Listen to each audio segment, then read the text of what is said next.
Awesome. Well, I'm pumped to welcome to the Lax Goalie Rap podcast. My next guest, it is the University of Florida goalie, Sarah Reznick. Sarah, welcome to the show. Hi, thank you for having me. Yeah, this is awesome. Thank you for being on the show. And, there's kind of a tradition around here. The very first question I always like to know is, when was the first time you jumped into goal? Do you remember that story?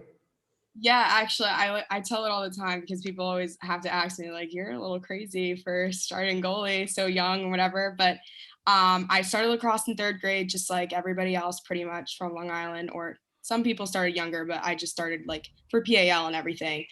And I remember like my dad was like, "Sarah, like I think you should try goalie." Like I remember him coming home from practice one day and saying that. But at the time, I was playing soccer and lacrosse because that's what you did when you grew up. And he was trying to tell me to start that I should try soccer goalie. So I misinterpreted him. And so I went to lacrosse practice the next day and I was like, I want to try goalie. And my dad went to literally every single practice growing up, soccer, lacrosse, like everything. He was always there. And he was like, wait, no, what? I don't want her to play goalie. Like they throw like these tiny balls at her. And so, yeah, that's how it started. And I loved it. So I just went with it. That's a great story. That is awesome. Yeah, because when you first said that, my dad wanted me to be goalie. I was immediately thinking, like, whose parents want their kid to be a goalie? It's usually the other way around, where the Yeah. kid comes home and says, "Hey, Dad, I'm going to be the goalie," or "Mom or Dad, I'm going to be the goalie," and then they're like, "Oh, all right, I guess we'll figure out how to do this." That's awesome. So you grew up on Long Island. It's a hotbed of lacrosse. I've been on a tear interviewing Long Island goalies, by the way. This might be my third in a row. But you're a third grader, these girls are flinging shots at you. How do you go about learning, the position, how to make saves? Well, I mean, it didn't really take a lot just because like I from the very beginning, like my dad just knew and like I knew that I was just meant to be a goalie because I was the only kid that when everyone tried goalie, I wasn't afraid of the ball. And I think that's like really big going into it. Like if you start and you're afraid of the ball, it's really, really hard to teach someone not to be afraid of the ball. So he was like, all right, like at least you're not scared to like step and like try to get your body behind it and make saves. So we went from there and like he was like, well, I mean, if you're gonna be a goalie, like you have to be good at it because you don't want to get hit with the ball. So after that, like every day we'd go out and practice for about 2.5 hours every single day before practice or after practice, whenever he got home from work, like that's what it was. And I would be out there for like 4 hours every single day. Wow. So you really are one of the strange ones, Sarah. You were not scared of the ball because as when I was a goalie and I started out, I mean, I was scared of the ball. And a lot of goalies are. It's this natural thing. Like someone's throwing a rock at you, your natural reaction is to sort of, shrink up and do all the things that we're not supposed to do as lacrosse goalies. Is that why were you not scared of the ball? Was that just a natural thing? I have no idea because I still talk about this. Like I think I was telling my friends about it like last night for some reason, but we were talking about soccer. And I was like, the irony is that if I have to head the ball, I'm scared to like head it. Or like if a soccer ball is flying at me, I like flinch. But like lacrosse is just completely different. Like I don't know what it is, but yeah, I don't know. I've never been scared of the ball. Interesting. Interesting. Sometimes girls or even guys say they were a catcher in softball or baseball, and that sort of like, having something being thrown at you is a little bit natural. But no, it's just a natural, non-scared of the ball mentality. I love it. I love it. So you mentioned then you're working with your dad 2.5 hours a day. What are you guys doing? Is it just shots, or are you doing some certain drills, or what's your training look like? So right now, my training, I mean, obviously, I've learned over the years that you don't have to be out there for 2.5 hours every single day to get better. Mhm. But when I was at that age, it felt like it. So, and I'm definitely a very like mental goalie. So if I wasn't out there for 2.5 hours, I was like, I'm not going to do well in this game or something like that. But we would do like, I mean, my dad, to be honest with you, didn't play lacrosse. None of my parents did. So knew nothing about the sport, let alone goalie in like general. So when he was teaching me, he would read books, watch videos, like everything just to like try to teach me because he didn't know anything about it either. So he would get all these drills from like random books and websites and everything. So I mean, it started off with the classic like walking the line, ball toss, just like step and drive drills, different color ball drills. Like, I mean, all the classic like beginner goalie drills. I mean, and I can't even say beginner because I'm still a big walk the line, ball toss, like all that stuff. I do that now. But it's just cool to see how like the drills and everything have progressed and how much like some things just really don't change even when you get older. But Yeah, that's a great point. A lot of times the best goalies are the best because they do the fundamentals the best. It's not because they're doing like this weird elaborate technique, or they've just really honed in on those fundamentals. So I totally agree with you in that. Like, yeah, those are great beginner drills, but guess what? They can also be great advanced drills as well. That's cool. I wonder if Mr. Resnick found any of my stuff. Do you know? I'm sure he did. Awesome. Well, that's what Lax Goalie Rat's all about, kind of putting out that training for people, like Mr. Resnick, who are in that situation where they never played and they want to coach, or you're getting started and you want to learn. So that's what we're doing on this podcast right here, spreading the knowledge. Yep. Awesome. A lot of goalies play a different style. Like, one of my big tenets is that there's no like one correct way to play goalie. How do you describe your style, Sarah? I've always had people describe it pretty similar, but I like to see myself as like kind of a mix between like a hockey goalie and one with just like really really fast hands. I've always grown up being really frustrated with like having people like try to teach each goalie the same way, and I think that when I go about like teaching like younger kids, I always, whenever I correct them for anything, I always say to them, like, you can change this, but if you don't feel comfortable doing it, like, you don't have to, like, you don't have, because every goalie is different. And like, I noticed that, like, I've never made a perfect save. And I can honestly say I've never made like the most like perfect save in any game I've ever played. So I think that I would describe myself as like a hockey goalie. On low shots, I sometimes go down on my knees, like, I just honestly, I try to play like a cat. That's how my dad has always taught me. Basically, like, I don't know if you ever heard that term, but like, if when they're shooting it, you kind of like wait, like, you know how a cat, when they're playing with like a toy, they like wait, and then when the shot goes, they pounce. That's kind of how I play. Like, I don't want to, I'm like still, but at the same time, I will jump to the shot when it goes. But yeah, that's pretty Love it. much. I don't know if I ever heard that term. I did last week. I released my podcast with Greg the Cat Catrano, which he played with a lot of quickness on the men's side. So, but I do love that. I do love that analogy of just sitting back, waiting, pouncing on it like a cat. I mean, size wise, you're on the shorter side for the win. I think it lists you at 5'2". So I don't know if that's with the cleats or without the cleats. That is correct. I have 5'2". Yeah. So that's awesome. I mean, it's just awesome to see that, goalies of all shapes and sizes, cause I'm a shorter goalie on the men's game. I'm 5'8". So like, I love to watch shorter, quicker, athletic goalies do their, work their craft. And it's awesome to watch you and your quickness. So that's cool. Awesome. What's your favorite part about being a lacrosse goalie? Oh, this is so hard.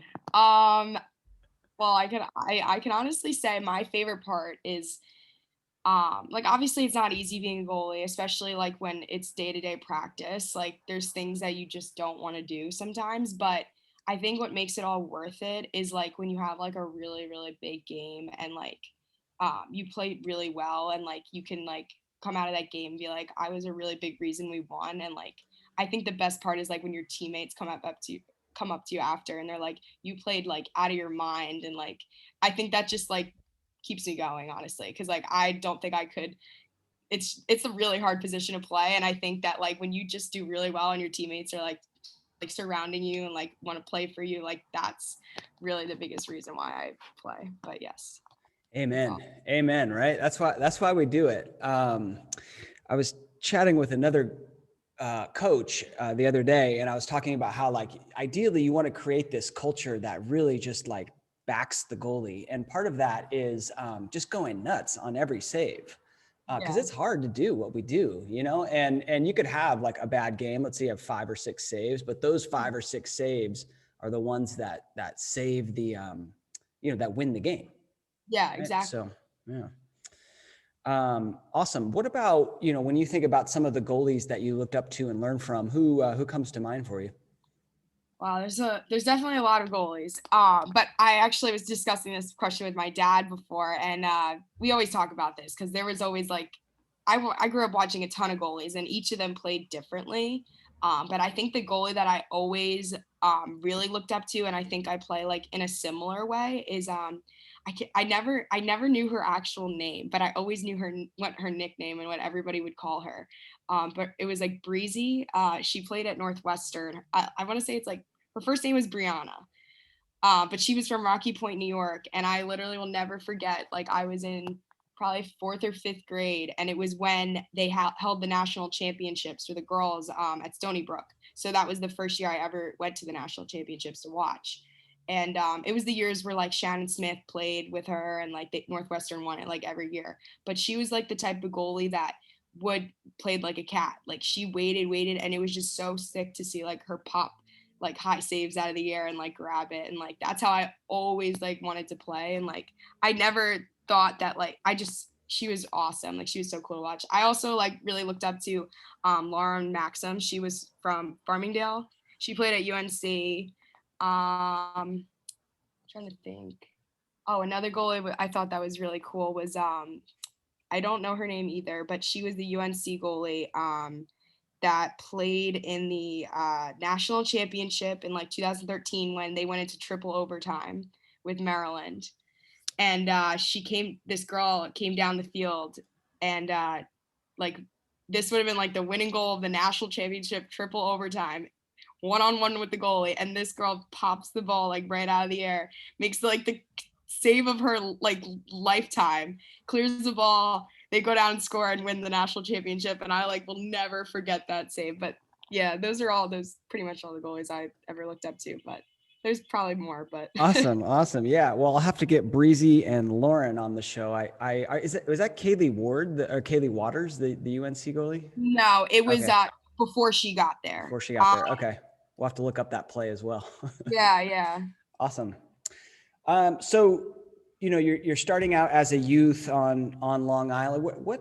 How is Long? Whoa, my notebook fell. We're back. How is Long Island divided, by the way? Like when you say PAL, is that one part of Long Island lacrosse?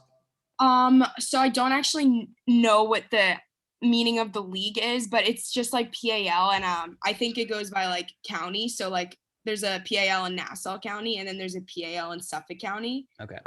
So the PAL in Nassau County, I grew up like playing Garden City, Manhasset, Cold Spring Harbor, South Side, like all those just schools around the area.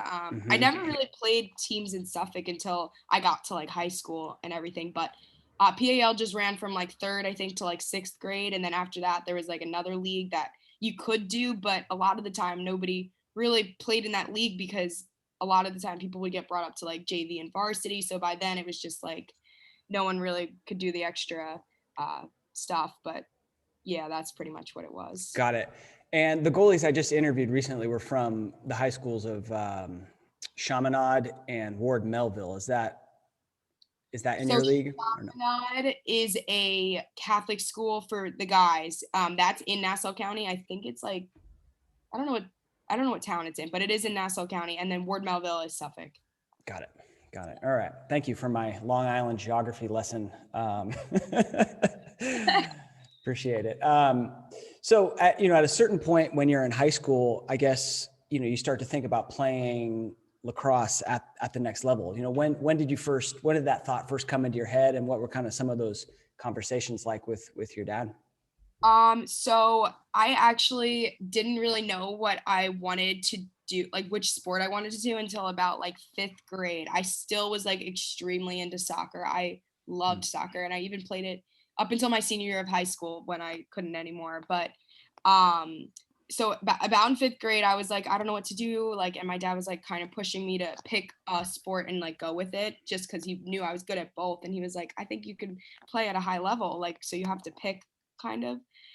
So I don't know what it was. I just went with lacrosse, I guess. When I was that young, I guess I loved it that much more than soccer. But so at that in 5th grade, I was like, okay, now I just have to start setting goals for myself, basically.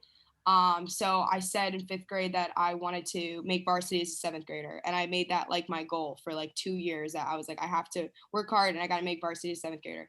I did, and then when I was in 7th grade and I was on varsity, I was like, okay, now I want to get recruited to a top D1 school, and actually UNC was like my go-to growing up. Like that was the school I wanted to go to for my whole childhood. And then I didn't realize until I got to the recruiting process that there's a lot more schools that are out there that are not UNC. So yeah, that's pretty much how it Awesome. went. Yeah. I love how you made those goals. I'm such a big fan, and I encourage all youth goalies to set goals like that because, it really drives you. And even as like a 5th grader, all right, I want to make varsity as a 7th grader.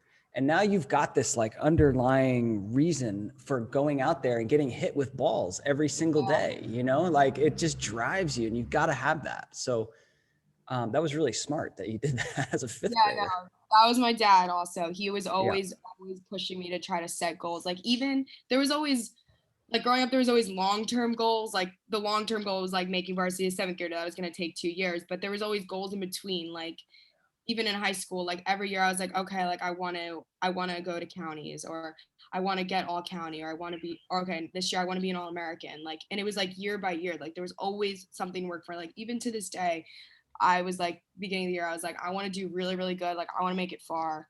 And I mean, we made it to the Elite Eight. So I was pretty impressed with that. And like we Mhm. didn't do that my freshman year. We lost in the quarterfinal. No, not quarterfinals. It was the round before that. So I mean, you have to constantly set goals or you're gonna flounder a little bit if you don't. That's how I kind of see it. But Totally agree. Yeah, it's like a lot of people talk about the mental game as lacrosse goalies, and one of the most important lessons is like understanding your why, and that's like why are you doing this, and that helps, or setting goals helps you understand why you're training, or like why you're doing all these exercises. So yep.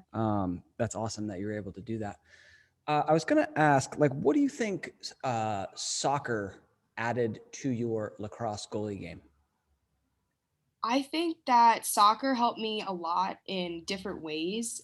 It definitely kept me moving and like in shape because I mean, goalie, you can only do so much before you're like, I got to do more. But soccer was always like in high school, it became like your way of staying in shape, getting fast and all that. But I think it also helped me a lot with my sports IQ. I think you can make a lot of connections to different sports. Like I know that with lacrosse, they always connected it to basketball. And I never played basketball, but like growing up and like watching sports with my dad, playing soccer, doing all that stuff, like really has kept me like and helped me in the lacrosse game significantly. Like I definitely was always stronger because of soccer. Um, but yeah, that was like a really big part of playing soccer until high school because I don't know what I would do without it because Yeah. I do work out on my I do work out on my own and like I do all the important conditioning and all that stuff, but it was hard to keep me motivated as like a 14-year-old girl. And he's like, all right, let's go out for True. soccer. Come on, get on there, go push some girls around. That was another thing. I missed that. The physicality. Yeah. Yes. I played soccer in high school as well. I learned how to play. I started playing goalie in college. I don't know if I told you that. But anyway, I played soccer in high school, and it was the same thing. Like wrestling was actually my main sport. I was a really good wrestler, and soccer was in the fall, right? And so I'm like, all right, I'm going to play on the soccer team just to get in shape for wrestling because I know I'm not going to be able to push myself as Yep. hard as running around with those guys. Yeah, no, and soccer season was in the fall, but like we started our summer training in like August. So they would stick us out there at 1 o'clock in the afternoon on the turf and it was brutal. Like I literally remember growing up, like with soccer and everything, I'm like, oh, hell week is in 2 weeks. And I'm like, we got to do bleachers and run the track. Like it was a lot of running. Like, and I mean, like we would have like a similar tryout for lacrosse, but like at that point, it wasn't as like important to me conditioning wise. I was like, all right, I got to be ready to like do well and make saves type thing. So, Yeah. yeah. Awesome. Well, now I'm living, my wife is from Argentina. So we're living down here in Argentina, and it's all about the soccer, all about the football down here. So I'm glad we got, Soccer fan. not so much lacrosse. Yeah. Awesome. So kind of going back to your recruiting story, you know, how did the University of Florida get on your map, and you know, ultimately why did you decide to go there?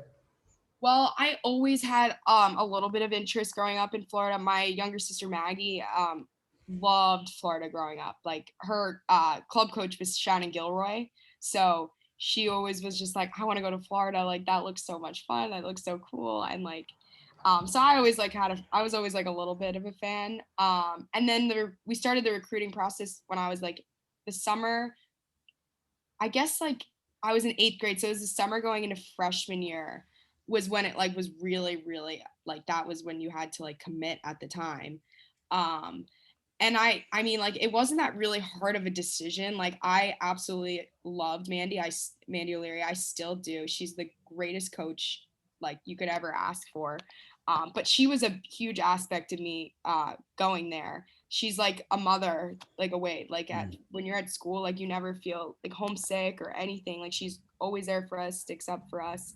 And then obviously the school, like I remember going down there like in May of 8th grade. My mom flew me down there and we did like a little visit, and I walked out of there. We both walked out of there and we were like, I'm like, Mom, I don't think I can go on any other visit. Like, I absolutely love this school. Like, the campus is just beautiful. The facilities for every single sport, everything that they have to offer for like every athlete is like ridiculous. Like, and it's only improving like as I'm being there. Like, I know right now they're doing a whole new construction on the facility, and like we're gonna get a whole new like locker room and film room and like all this crazy stuff, and like it's unreal down there. That's awesome. That's awesome. Sounds great. I mean, So, and football, obviously, but I forgot about that part. so say again. Football. Oh yeah. I mean, there's nothing like going to football game days are pretty fun, huh? Yes, Yeah. yes. Awesome. So you're going in now to I guess your sophomore year. Yes, I'm a redshirt sophomore, but technically I'm a senior, like academically. Because of the So COVID, because of the red shirt. So that's kind of like the 2 extra years. Yeah, got it. Okay. So I was going to ask, obviously lacrosse goalies, like the team is better when the lacrosse goalie is a leader of that defense, right? But, as a young girl, as a young lady going into that team, like how do you go about being a leader when, you're so young? I mean, I always think like everyone has always asked me that, like how is it so easy for you to be a good leader and like not be afraid of the older kids? And I think a big aspect of being a good leader is leading by example. So whenever I'm every day I go to practice and I just work really hard, and I think that a lot of my teammates notice that, and like they rally around that. And I think I learned that growing up, and like it was never hard. Like even if you like, I know like growing up we would go to like Under Armour and like you'd be on a team with these girls that you didn't know, and like you had to like automatically just like instantly like lead and like without knowing anybody. So I think that like just going out there and playing really hard, like, and everyone sees like, oh, she's playing really hard, like I have to play really hard too, and like I feel like I should listen to her. Like I don't know, it was always just something that like came super easy to me. And I mean, yeah, that it wasn't that hard, to be honest, and I have a Yeah. great team in front of me, so I don't ever have to worry about anything, honestly. Yeah. Well, leading by example is huge because a lot of the things that you can do, such as, being passionate for the game, such as just bringing this awesome level of enthusiasm to every practice, like doesn't matter how old you are, right? You could be a freshman, you could be a senior and do that same thing. And then people are going to pick up on that. And that's the type of goalie you want to play for, right? Ask any defenseman or any teammate, like they want to play with people who are enthusiastic, who are working hard, who are pushing the team and just having fun, right? Yep. Yeah. 100%. Awesome. You mentioned Coach Malley kind of being one of the reasons. That's also an interesting, thing to consider for young goalies out there listening is, the head coach. Like I don't feel like we talk about that enough, because you're going to be spending 4 of your more formative years, under this person's tutelage. And so, make sure that this head coach is someone that, you're not only going to learn the game of lacrosse from, but just a lot of life lessons. And it sounds like you found that with Coach Malley. What are some of the lessons she's taught you? I mean, she is aside from lacrosse, she's a great person, super passionate about the game, absolutely loves every single person on the team. She does a lot for us. And a lot of the time she has always stuck up for us. And I mean, I don't even have words, to be honest with you. I don't know a lot of head coaches that are so passionate about each and every one of their players. But I will never forget this either. I remember when COVID came last year, and we were having the best year, not just lacrosse and winning, that comes with you can win or lose, whatever. But we had the best chemistry on that team that year. And I remember when she had to come into the locker room after we practiced that day that we found out our season got canceled. We didn't even know that it was going to happen. And I remember her walking into the locker room, couldn't even get the words out before she just started crying. Wow. And instantly when we saw her start crying, every single one of us started crying, because we just knew that it just meant so much to each and every one of us. And I mean, that was 1 year, but Mandy is passionate all the time, every year. She's great. And I know you can't, I remember during the recruiting process, they always said to you, you can't go to somewhere you can't go to a school because of a coach. You never know if they're going to leave. But I was I took the jump. I was I don't think she's leaving. I mean, so yeah. What, if there's a young goalie, a young lady goalie out there, let's say, 5th grade, 6th grade, 7th grade, with aspirations of playing Division I lacrosse, what advice would you give them? Honestly, I think that the best advice I would give them is to just keep working hard, and there's going to be adversity. There's going to be times that you don't think that you can do it. I know definitely growing up, you're never going to be perfect. You're always going to have games or practices where you just are not on and you play bad, and you think I remember during the recruiting process, I remember having a game or two where I just didn't play that great, and there was head coaches there watching, recruiting you, and you're oh my God, now no one's going to recruit me. So I think the best advice I would give is just keep working hard, keep your head up, and have fun. I think that one of the bigger reasons that Mandy recruited with me was because I always had a smile on my face. I was always enthusiastic. And I think a lot of college coaches look for that. Obviously they want you to be serious and they want you to care about the sport. But I think another thing is that they want you to love it. And they don't want to bring you to a school and you're I hate lacrosse. I don't want to play. I just want to go to college lacrosse, but I hate it. I think that you just have to have fun with it. And that's great advice. Great advice. I love it. So you get to Florida in 2019 and redshirt, that would be your freshman year, and you redshirt. I'm curious what you learned that year. Did your goalie style change at all? What were some of the major things that you took away from that season? Honestly, before going to Florida, I never thought that I would have redshirted.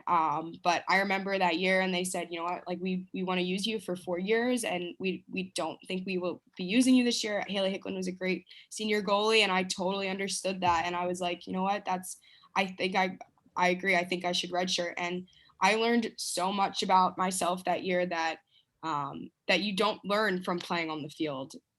I never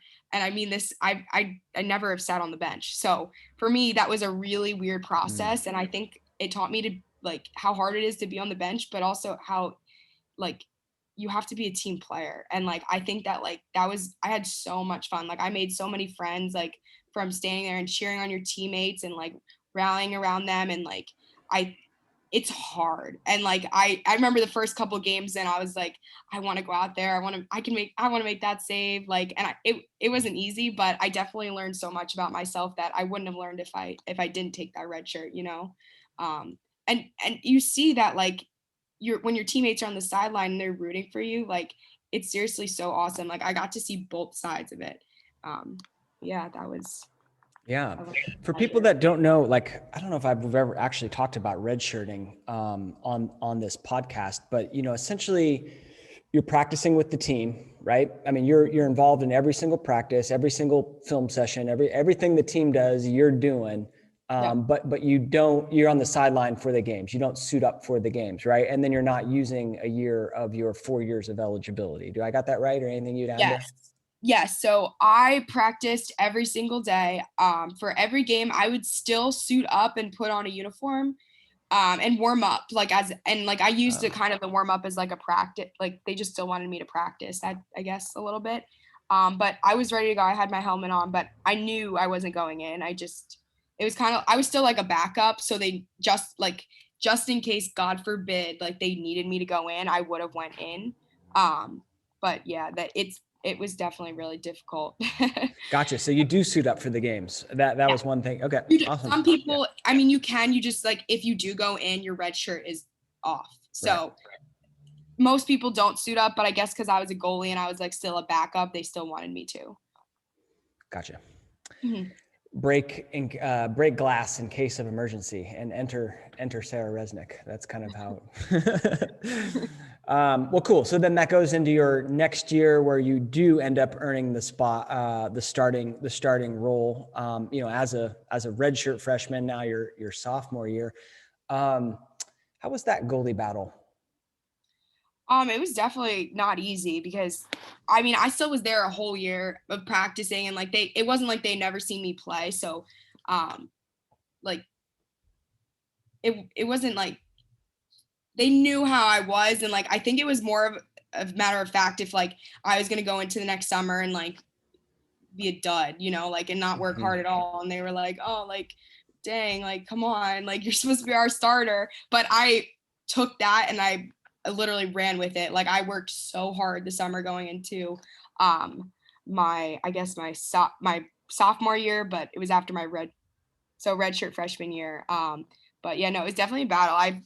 I was with Kenzie Cattell. She was my other goalie there, but I mean, we had a lot of fun together, so it wasn't too bad. But yeah. And when you say you worked really hard, what does that mean? Is that extra conditioning, extra weight room, extra shots, extra drills? What does it mean for you? So mostly in the summertime, I still do a ton of drills, but not crazy. Like I'll do it like 2 or 3 times a week. I'll actually play lacrosse. But mostly I'll be conditioning a lot. Like I do TRX. I don't know if you've heard that.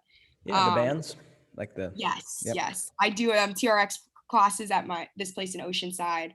And they push me really hard because they know I play lacrosse, so they're always just like, come on, like you got to get ready for the season. And then I weight train with my dad as well. But nothing definitely a lot of hard work, more strength and conditioning wise, but lacrosse, it's more about just keeping sharp and like just sharpening up some of my skills, or if I have any like things I wanted to work on, like just fixing like little things and stuff like that. But awesome. It looks like you're taking this interview from a gym. I see some weights in the background there. Are you in the gym right now? Yes, I wanted to get away from my crazy house with 3 dogs. But yeah, my dad actually put this together during quarantine last year. This actually used to be our garage where we put all our bikes and tools and everything. And then last year when COVID hit, all we could do, there was no gyms. So all my dad and I could do was run every day. So we'd go on like 3-mile runs every single day. But after a while, you're like, I can only run 3 miles. So so we were getting really frustrated. So I was like, Dad, I feel like we need a gym. And he's like, I don't know where we're going to put a gym, but he worked so hard on this, cleaned out the entire thing. And now it's a pretty loaded gym. But Yeah, it looks now I'm nice. happy It to looks get older. nice from the little what I can see. Yes. Awesome. Well, congratulations on a great year. Second team All-American this year. Like you said, Elite 8 with your team. Congratulations on a great year. I have some video of a game earlier in the season. I thought we could take a look and kind of talk about some of the saves if you're into that. Sure. Yeah. All right. Give me 1 second.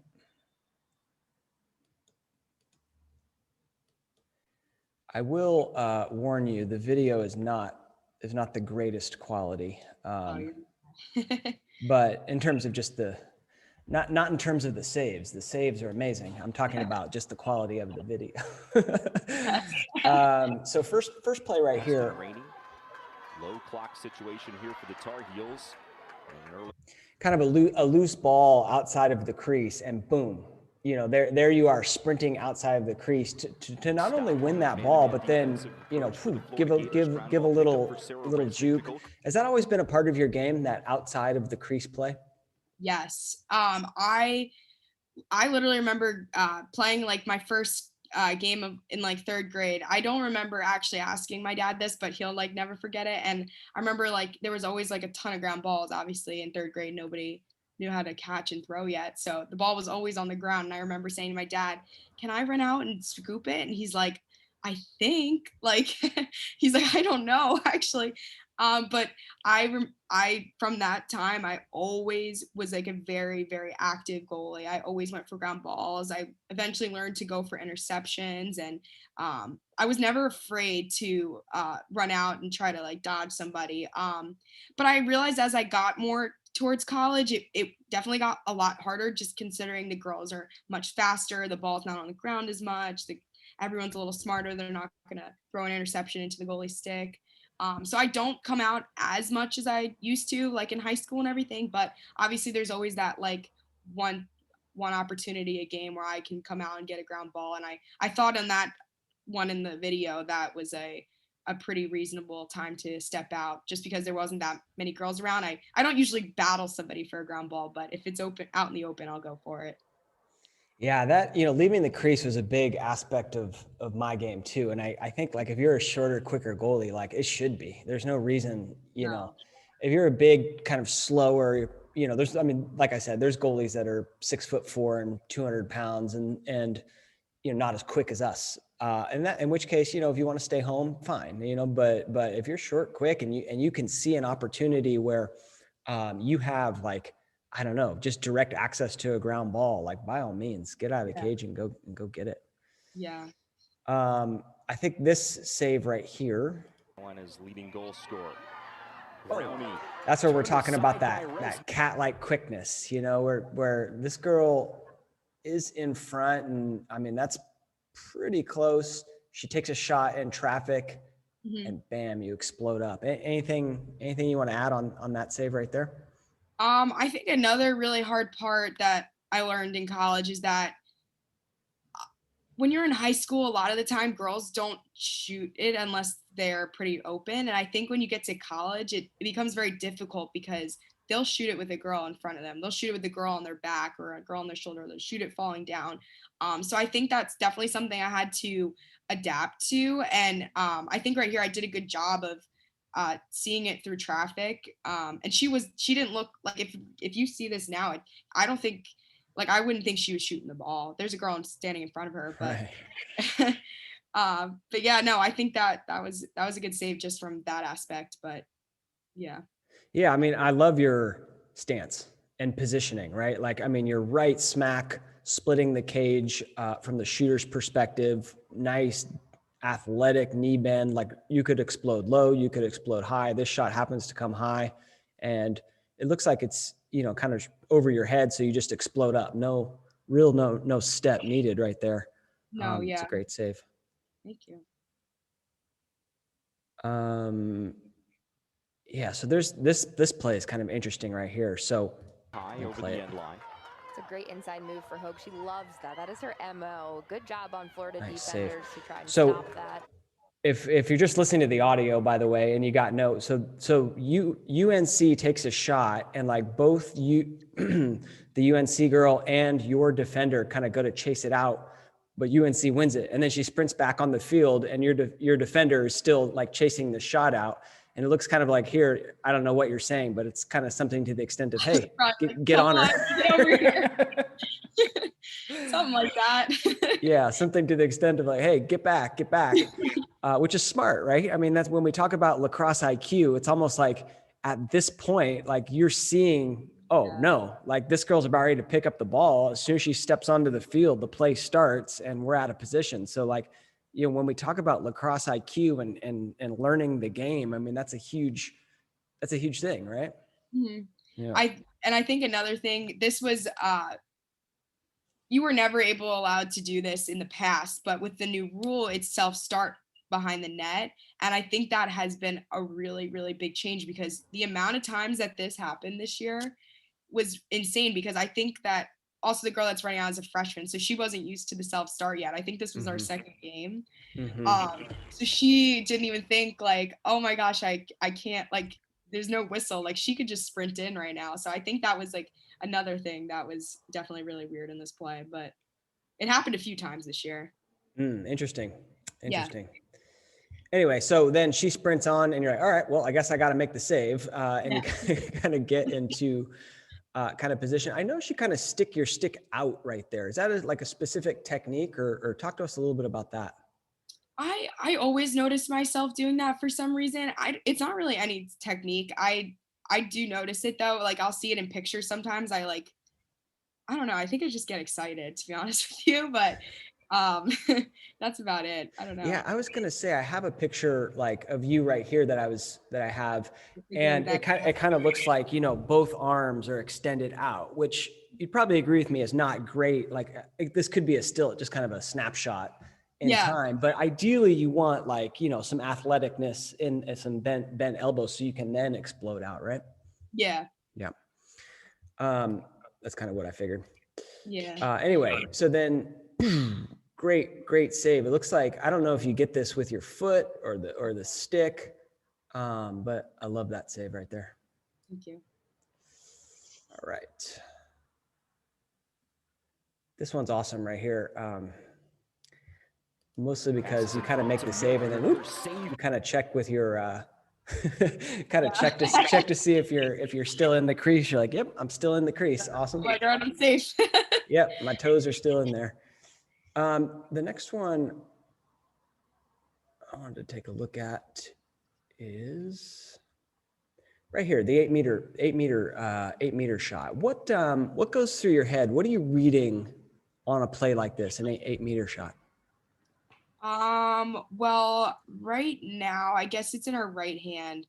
So normally they just run directly in, and just shoot it. And for this hash mark for a righty, it's not the greatest. So honestly, a lot of the time people don't even take this shot, especially if they're not like the best girl on their team or something like that. So I guess in my head, I'm still ready though.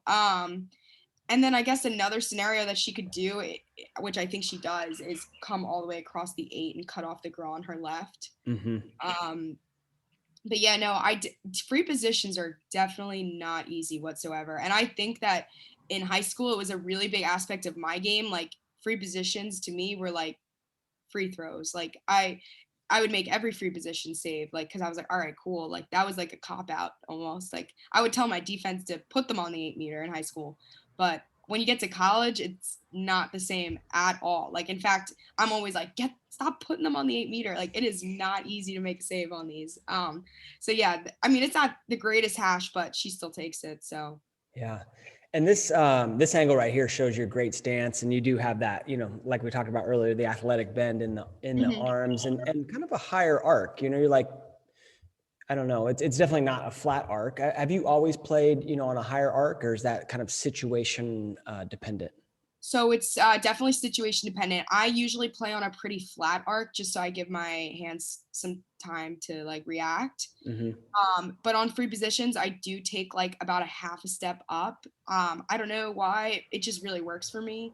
I guess it just cuts off the angle a little bit more, but that's the only time I'll play pretty high. But yeah, it makes perfect sense to me, because if you look at this play, I mean, you've got a defender on either hash kind of surrounding the girl, right? So in theory, she has to come straight at you. yes, She ends up making a really nice play, which we'll look at in a second. But in that case, like, why not come out and kind of make that goal a lot smaller, cut down that angle, make it harder on that shooter? I'm a big fan of that. So as I mentioned, she ends up, cutting off, and looks like she's going to shoot right there. So you have to kind of honor that. You got your stick out, you got your leg out, and then she keeps going, but with the stick in her right hand, and like reaches back, and boom, there's Sarah making that save. That's awesome. thank you. Yeah, that was definitely a difficult one. Yeah. Is there another free position?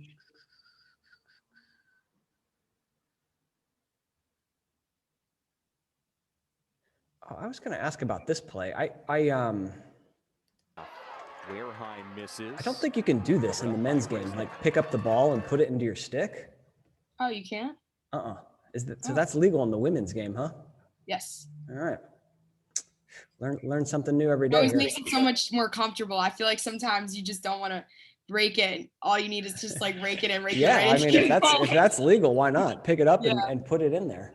Yep. I got to be honest. There's a lot of rules I don't understand about the women's game. I've worked with women's goalies, but I've never coached the sport. So, I mean, sometimes like those calls, and I'm just like, what is that? What's going on? Still there? growing, still Yeah, growing. yeah. But there's, yeah. Let's watch this play here. Brooklyn Newman strong and low, but a kick saved by Reznick. That one looks like a got ya. Yeah, right in the gut. Right in the gut. All right. Yeah. Do you have a worse place to get hit? Like an absolute, your least favorite spot to take one? The gut's pretty bad. I would say probably like the gut, or the inside of your thighs, or like your arm, like the inside of your arm, or like your armpit. Yeah. I've done the armpit a few times. Did you? But, yeah, those are all horrible spots. What kind of pads did you wear growing up? So I was always the type of goalie that absolutely hated any type of pads. And I think I got it from the beginning with my dad also. I remember like when you first start playing goalie at a third grade level, they didn't like give you the proper equipment. So like they gave me like softball, like catcher, shin guards and stuff. And like my dad's like, yeah, we're going to go buy you some like stuff you can use actually. So I remember even like they would put elbow pads on you. And my dad's like, yeah, you don't need those, and took them off me like from the very beginning. But in high school, you had to wear thigh pads, shin guards, chest protector, throat guard, helmet. But for games, so during practices, I didn't wear thigh pads or shin guards, because at the college level, you don't have to wear any of that. Yeah. You just need a chest protector and like your helmet and your throat guard. So that's all I wear in the games now. What about groin protection? You don't wear any like cup or anything like that? Nope. I don't think they make that for girls, to be honest. I haven't heard that, but I've always had somebody say to me, you probably should get like something like that. And I don't think they like make them for girls, to be honest. But I was just curious. Yeah, interesting. Yeah, getting hit on the inside of the thigh, to me, that one was, or in the calf. Because usually like the angle that they hit you, they go in.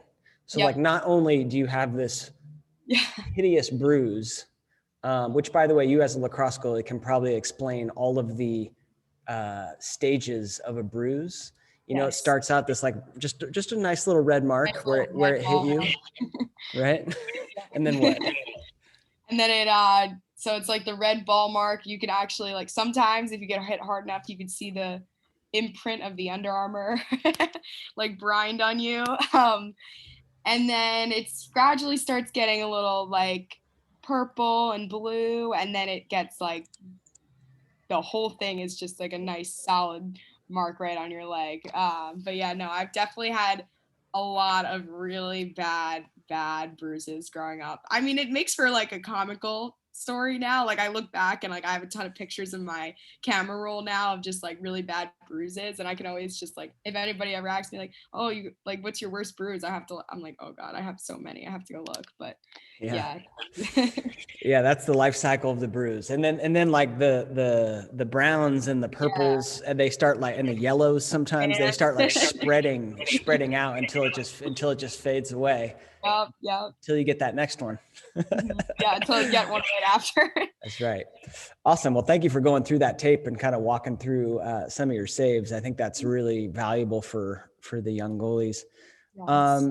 Talking a little bit about the mental game.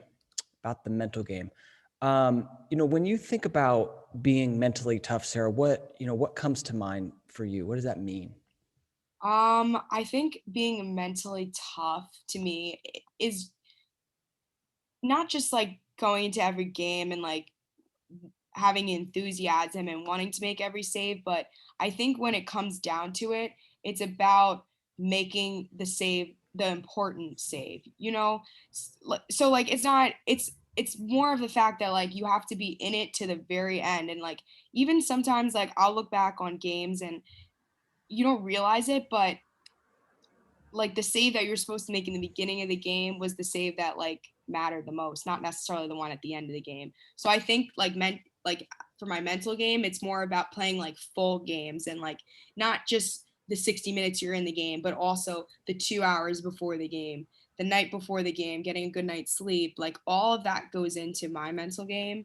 And you can even ask like my roommates and my friends at school. They're like, she's crazy. Like she care. I mean, it's more of the fact I do care a lot. So like I'm not crazy, but I do have a really big mental game for sure. But yeah. Awesome. Love it. Yeah. Talking about, that point you made about, say the save you make in the first quarter, and that one being just equally as important. I was interviewing this other goalie, and we're looking at some saves, and there was one where she made like a really amazing save, kind of like that 8-meter one that you made. We're like, maybe you're not supposed to make that save.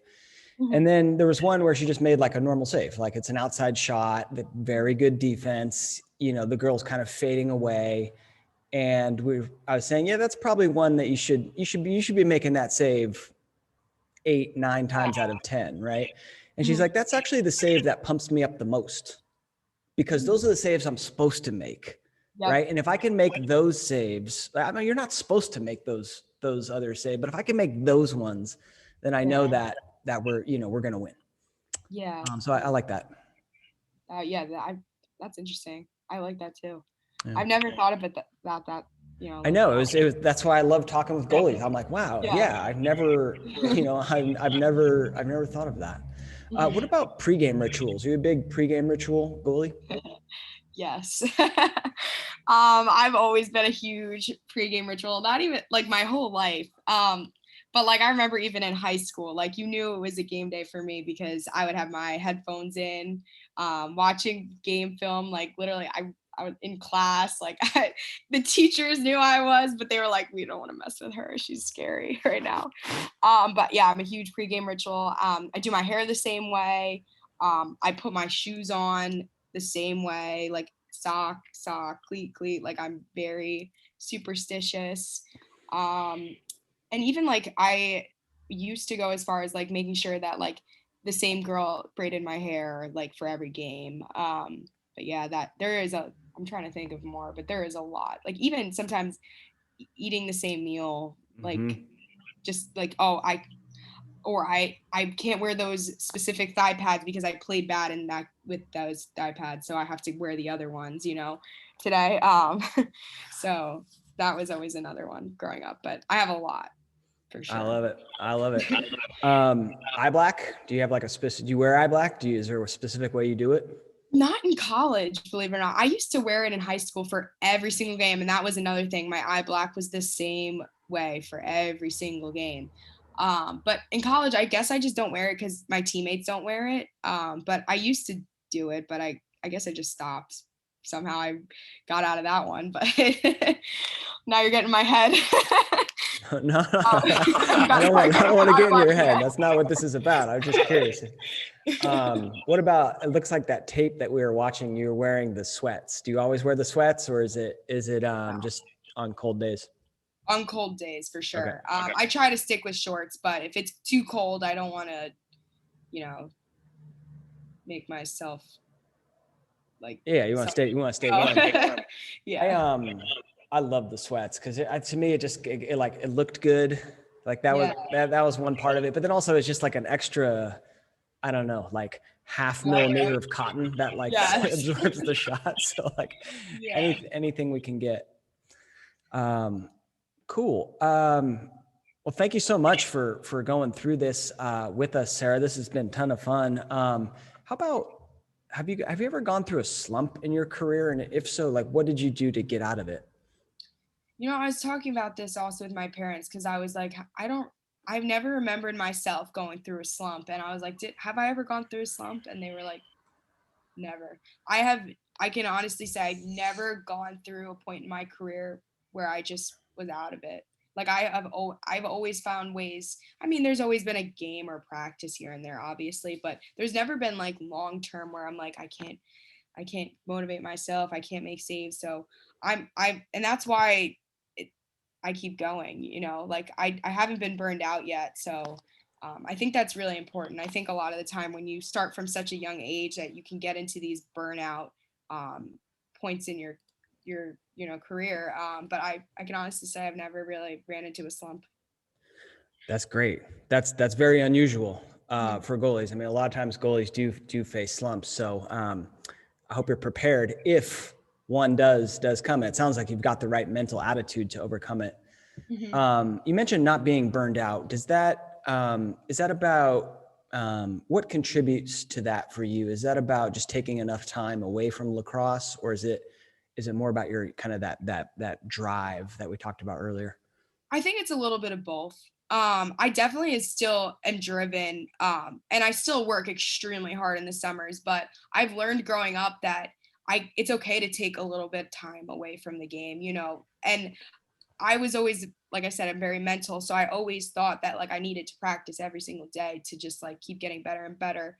But I've learned like throughout college, I'm like, the summer is supposed to be a time for me to grow mentally and grow physically in my game, not necessarily just be like a better goalie. I think that growing in those parts of my game will make me a better goalie anyway. And I don't lose my goalie skills, So I definitely do take a little bit of time off from the game. Like, I started playing again, but I definitely didn't pick up my stick for at least a month. Like I try not to like, we'll still, my dad's very into it. So we still watch lacrosse and all that stuff. But yeah, that's pretty much what I try to do just to avoid burnout. But that's why I still love it. So. Awesome. We talked about goals earlier. You mentioned you had a 5th grade goal, and then by the time you got to high school, you had a goal. What's your goal now, Sarah? It's been my goal since the time I picked up a stick, but win a national championship. Yeah, let's go. My only goal right now. But yeah, no, I've always wanted to. From the time I was in like, I guess 5th grade, I went to every year. My parents and my whole family would pack up in a car and drive to the national championships, wherever it was, Maryland, Philadelphia. It was obviously in New York one time. And like, I always grew up like wanting that feeling. And obviously I still have a few years to do it. So that's definitely just always going to be my goal. Right. I love it.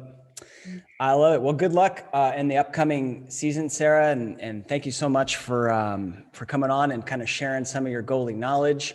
If people want to learn a little bit more about you, do you do the internet, the social medias, or where should they go? Yeah, I'm an avid Instagrammer. So I mostly my Instagram. I also have Twitter, but yeah, I have a Sarah _Reznick is my handle for Instagram. But that's cool. I'll link up to that. I'll link up to that when this show comes out. And if you had to leave the goalies out there with one last piece of advice, what would that be? Just keep working hard and keep having some fun, because it's the best position in the world. So that's about it. Very well said. Sarah, thank you so much. Yes, thank you so much for having me.